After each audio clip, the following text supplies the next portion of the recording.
Es de justicia, ¿eh? Le damos la bienvenida y el feliz año a nuestra jurista Almudena Santana, que ya está con nosotros. Muy buenas. Muy buenas y feliz año. Ya estamos a 17 de enero, Qué pero fuerte, como ¿no? no nos hemos visto antes aquí en Qué Antena, fuerte. pues feliz año, o sea, y nos ha ido el mes de enero casi. Qué fuerte ya. Va que vuela, digamos. va que vuela. Bueno, y así comienza el 2014 con juicios importantes, Pues sí. ¿no? Por un lado, el tema Tenemos NOS, que la sigue dando... declaración sigue dando han titulares. adelantado la declaración como imputada de la infanta.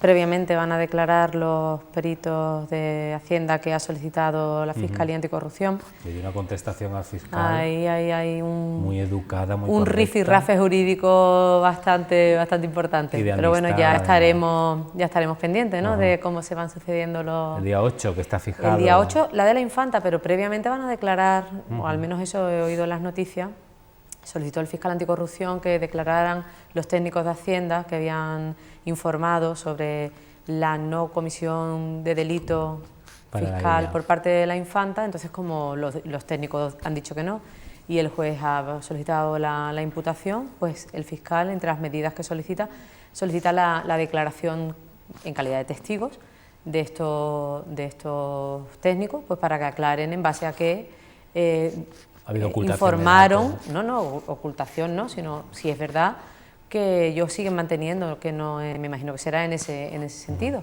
Y habrá que estar pendiente, o sea que si es antes del 8 de febrero, pues va a ser en nada. Yo no sé la fecha concreta, no lo he oído, pero sí he oído que iba a ser antes de la imputación de la infanta Cristina, de la declaración. Bueno, la declaración de ellos tres sí, creo que es en esta semana. En esta semana. Que entra. Pero el juicio, no, la vista está para el día 8. No el juicio. No el juicio, sino la declaración. Estamos en fase de instrucción. Los procedimientos penales tienen una fase de instrucción y una fase de juicio oral, y estamos en la fase de instrucción. Una vez que se instruya, se abrirá la fase de juicio oral y será el tribunal competente el que celebre el juicio, que no será el juez que instruye. De todos modos, yo creo, y es una cosa personal, ¿no?, que debería de prestar declaración y de contar lo que sepa. Y si hay delito, y si no, pues nada, ¿no? Pero de todos modos hay un acoso mediático y es evidente. Claro, hombre, yo vamos, no es que esté de acuerdo. Juicios paralelos claro, ¿no? Yo no es que esté de acuerdo, es que tiene que ser, es decir, debe. Si hay cualquier sospecha, indicio de la comisión de un delito, debe de acudir. Además, ya hemos hablado, fíjate, esto nos sirve para recordar lo que hemos venido comentando en otros programas en relación a preguntas que nos han hecho. Estar imputado no significa estar condenado ni ser culpable.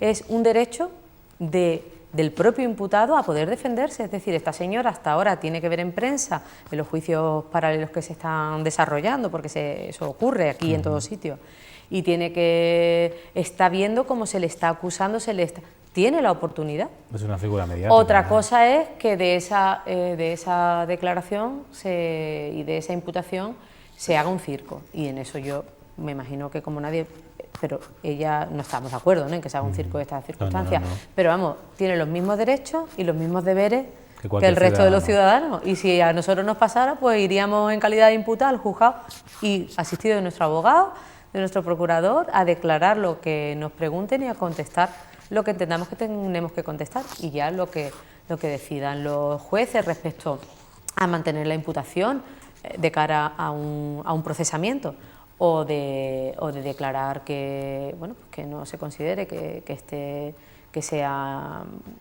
objeto de procesamiento, pues ya se sabrá, pero yo creo que no beneficia a nadie, ni a las instituciones, ni al Estado, ni a la corona, ni a nadie. A la imagen del país. Ni a nadie le beneficia que se oculte o que haya un oscurantismo en ese tema, porque no lo habrían otros. Los beneficiados son en este caso otros que tienen también pendiente causas, ¿no?, de esclarecer, supuestamente, como puede ser UGT, Andalucía, o como puede ser el tema de la legislación en cuanto al aborto, que también está dando que hablar en este inicio del 2014, claro, ¿no? Esos van a ser los temas candentes. Los temas candentes. Tenemos por un lado el tema de UGT, que presuntamente, porque también tenemos que hablar siempre. Exactamente, supuestamente. Supuestamente, presuntamente, porque nadie lo ha demostrado. las irregularidades que presuntamente se han cometido con los fondos destinados a formación. Tenemos el tema de los ERES de Andalucía, que también en el año 2014, los ERES de la Junta, que yo creo que también el 2014 va a ser un año decisivo en esa instrucción, porque la instrucción debe de ir llegando ya a su fin, como la del caso Nos, y iremos viendo los pasos, sobre todo pues los mentideros jurídicos, ¿no?, pues sobre la imputación de don Manuel Chávez o la imputación de don José Antonio Griñán, pues eso lo iremos viendo.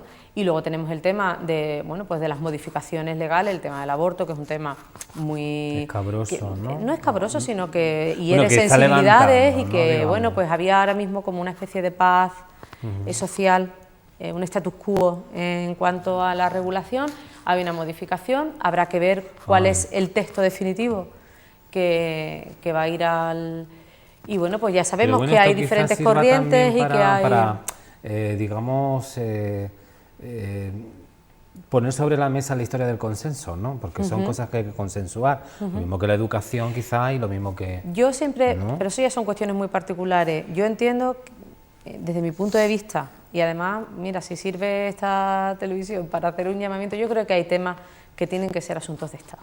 Sí. El tema de la sanidad, el tema de la educación. No podemos tener un modelo educativo que se cambie cada 4 años, porque por eso la educación no funciona. No funciona, evidentemente. Y el tema, estos temas que son temas tan troncales de un Estado, pues que hay que llegar a acuerdos y llegar a temas en los que no haya tanta implicación ideológica, es decir, que todos queremos que los niños aprendan más y mejor, y todos queremos que haya una sanidad más y mejor, y todos queremos tener los derechos a los que podemos tener derecho. Entonces yo creo que hay determinados asuntos en los que deberíamos de llegar a acuerdos, dejar un poco las peleas políticas y ideológicas a un margen, pero claro, parece que para los ciudadanos de a pie que somos nosotros es más fácil de entender que para los que están ahora mismo. Bueno, y el caso Mas, que sigue ahí. Y luego nos queda el caso Candelero, Mas, también para este 2014. Tenemos el caso Mas, el Mata, tenemos un montón de... Es un año de juicio. Porque el Gürtel también está ahí, o sea que hay un montón de... Un año de juicio. Tenemos también la imputación han pedido la imputación de Oriol Pujol, el caso de las ITV. Y de su mujer por el tema de las ITV, o sea que vamos a tener un año jurídicamente muy mediático. Pero bueno, que no somos nosotros solos, ¿Qué tal el escándalo de Francia? Bueno, con sí, Hollande tenemos Hollande, pero bueno, lado, a mí me hubiera gustado ya... un tema de eso en España, me gustaría verlo porque aquí estaríamos rasgándonos las vestiduras. Yo en eso admiro a los franceses, ¿no? Es un tema privado. Mira que... Vámonos a todas esas preguntas que ustedes nos formulan y que, bueno, queremos que sigan haciéndolas, ¿no? Y entramos en una pregunta que dice: ¿el baremo que aplica un juez en multa de un juicio de faltas, por qué motivo se rige? Vamos a ver,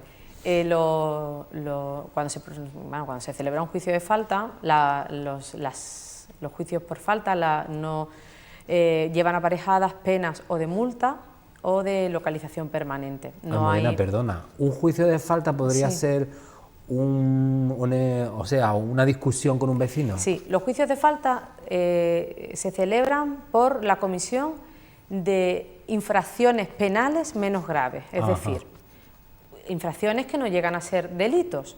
Por ejemplo, unas lesiones.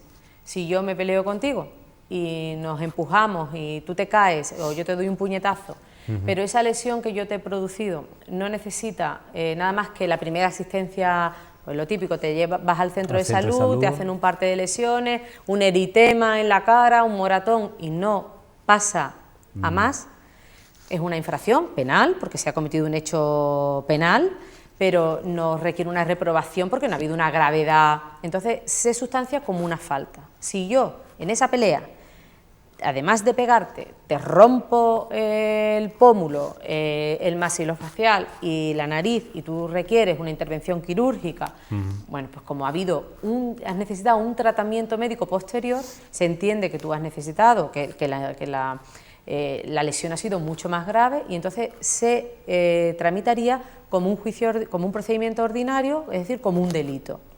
Entonces, que las faltas, las discusiones, que se llaman vejaciones leves, ¿no? Jurídicamente, cuando hay un insulto, cuando se habla mal de una persona, se injuria o se veja a una persona de una forma leve, pues menganita está con aquel y te denuncian, y no son infracciones graves, se tramitan como juicios de falta, y esos juicios de falta no llevan aparejadas penas privativas de libertad, solamente el tema de la localización permanente. Llevan aparejadas penas de multas y en algunos supuestos lo que hablamos, penas de localización permanente, que son el antiguo arresto domiciliario, para que nos hagamos para que lo entendamos. Entonces, cuando se establece una multa, tú tienes que establecer, el Código Penal te dice, por ejemplo, el artículo 617, que regula la falta de lesiones, y dice que el que cause a otro una lesión que no sea constitutiva de delito, será castigado con pena de localización permanente de 6 a 12 días o de multa de 1 a 2 meses. Entonces, el juez tiene que valorar y decidir qué impone. En el caso que nos preguntan, están preguntando por la sanción económica. Sí. Imagínate que ponen una pena de multa de 1 mes. ¿Cómo se valora eso? Pues el juez tiene que establecer el número de días que pone de multa, en este caso sería 1 mes, 30 días, y la cuota diaria que tiene que pagar esa persona que ha sido condenada por cada día. Entonces se dice, pues se le impone una pena de 1 mes de multa con una cuota diaria de 10 euros. Significa que por cada día tiene que pagar 10 euros. 10 euros por 30 días, tiene que pagar 300 euros. Y esa sería la multa. ¿Cómo valora el juez que importe? Porque no se dice si tiene que ser de 10 euros, de 5 euros, de 7 euros, de 100 euros, de 1000 euros. No dice nada. El juez. ¿Cómo se valora? Pues el juez normalmente, o el fiscal, si son juicios en los que interviene, pregunta a la persona que está siendo acusada su situación económica, y también en atención a la gravedad y en atención a si es reincidente, si es una cuestión que viene, por ejemplo, peleas de vecinos que vienen ya de muy lejos y el juez dice, mira, ya voy a darles un escarmiento porque esto hay que poner ya pie en pared. Entonces, el juez lo que se va a basar en el baremo es sobre las circunstancias económicas y las circunstancias del caso. Te preguntan, ¿usted trabaja? Entonces tú le dices, pues mire, si yo trabajo, ¿y usted qué ingresos tiene? Pues mire usted, yo tengo unos ingresos de 1000 euros al mes. Pues sobre esos 1000 euros el juez va a hacer una ponderación de lo que sería en atención a lo que piden las partes, porque el abogado de la acusación va a pedir pues, que se condene al señor tal a la pena por la comisión de una falta de lesiones a la pena de 1 mes de multa con una cuota diaria de 10 euros. Y el fiscal dice, y yo pido en vez de 10 euros, 5 euros.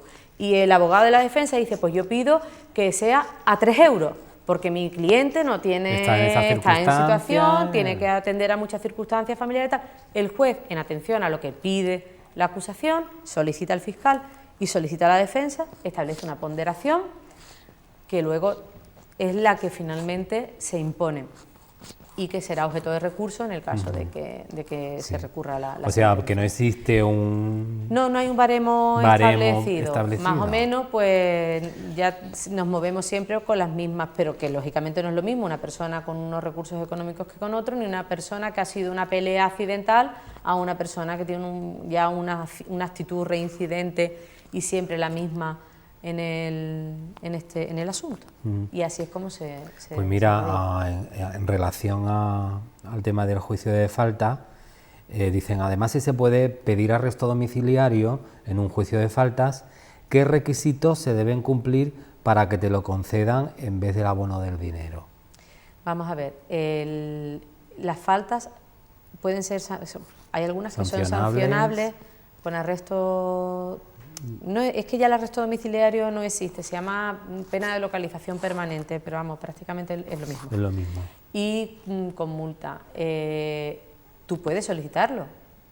En un juicio de falta no es preceptiva, no es obligatoria la presencia de un abogado.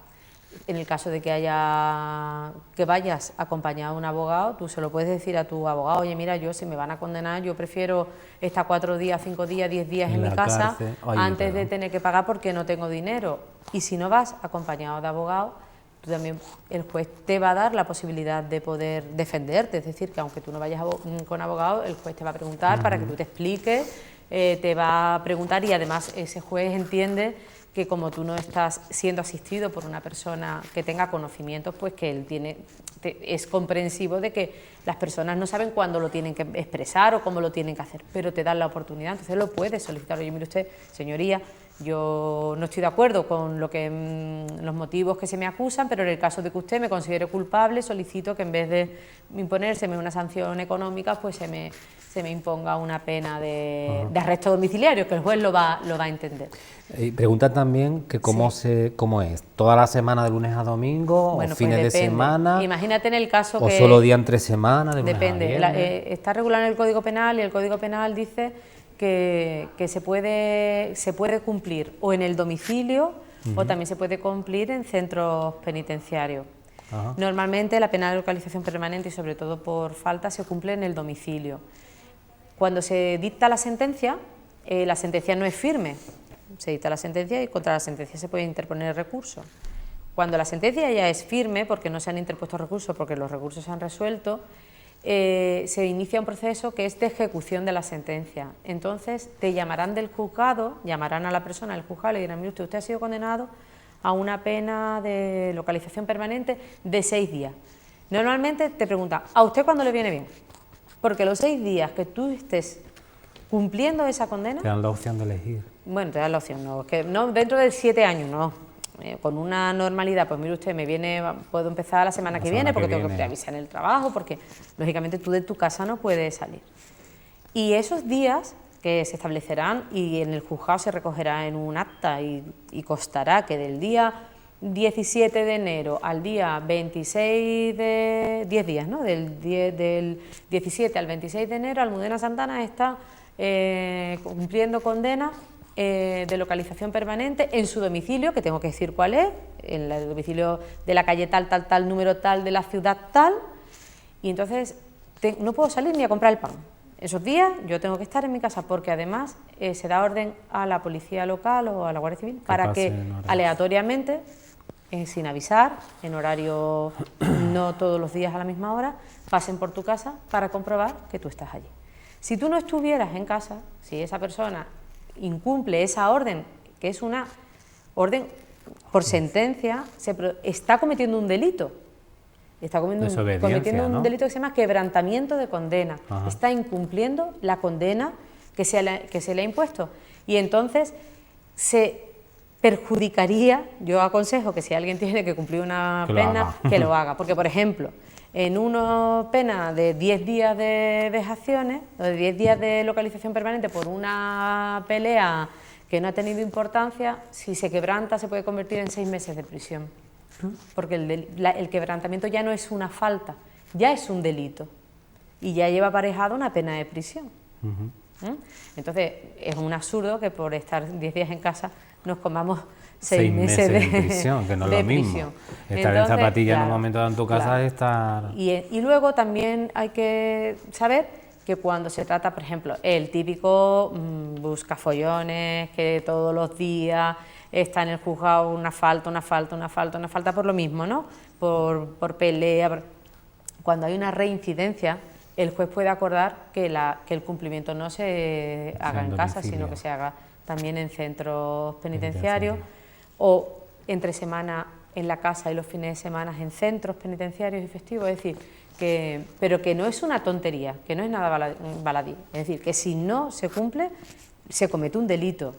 No es que... Sí. Y tenemos que saber que si se comete un delito, es un delito de quebrantamiento y que lleva aparejada pena de privativa de libertad, que ya es así, es seria, porque además tendrías antecedentes penales. Con las faltas no. No hay antecedentes penales, pero ya tendrías antecedentes penales en tu hoja de antecedentes. Volvemos el viernes. Mira, pues muy bien. Aquí estaremos.